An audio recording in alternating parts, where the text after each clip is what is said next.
I don't want to oversimplify this, but I do want to make this easy for the listener to understand. You can do a finger prick test, and in 10 minutes, you can be placed in one of three categories. Either you've been exposed and you've built up the memory to it, you're currently mid-peak, contagious, all the bad stuff, or your body hasn't seen it in the past and you're not currently in the middle of it, you just haven't been exposed to it. That's correct. So That's in what that 10 test tells minutes us. with a finger prick, you can be in one of three categories and know the truth and not have this fear that's shutting down the economy and also keeping people, glued to the televisions with negative messages about how bad this is going to be, when in fact the local hospital's empty. Local hospital's empty, and the testing is interesting, and I get why people want to be tested. But the reality is, you don't walk around during flu season asking for a test, right? We don't do that. You get a flu shot or you don't. Flu shot typically is only about 50% effective anyways. But nobody says, I'm not going into the market or the restaurant or the retail store or South Coast Plaza or wherever until somebody pokes my finger and tells me I'm not exposed, I'm immune, and so forth. We just don't do that. Right. I don't have a problem with the testing, and it's widely available, but I don't think the testing necessarily should drive the opening of the economy.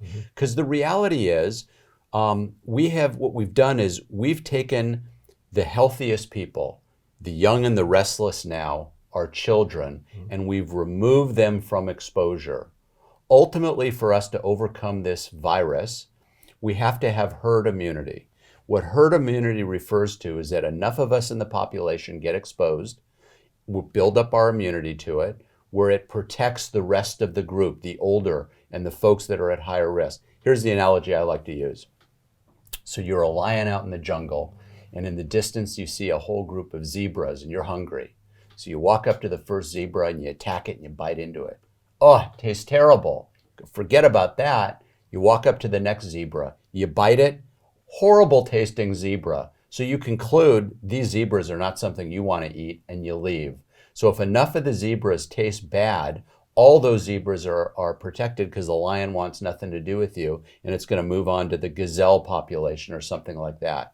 If enough of us are exposed to the virus, this happens every year. This is not rocket science. This happens every year. To influenza, for example. We build up enough immunity during influenza season, either by vaccination or exposure, and influenza virus dies down.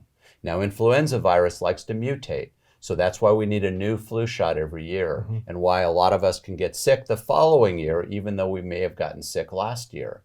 Coronavirus, we don't know yet, but the experts tell us that it doesn't seem to have the ability to mutate like the influenza virus.